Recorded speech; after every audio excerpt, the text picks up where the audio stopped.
for their son. One Mark Allen was just 12-years old.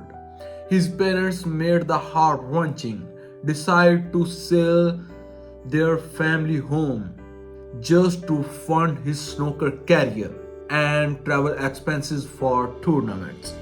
That pressure could have broken anyone, but it made Mark Allen stronger. Before he even turned professional in 2025, he had already conquered an amateur world, the European and World Amateur Championship.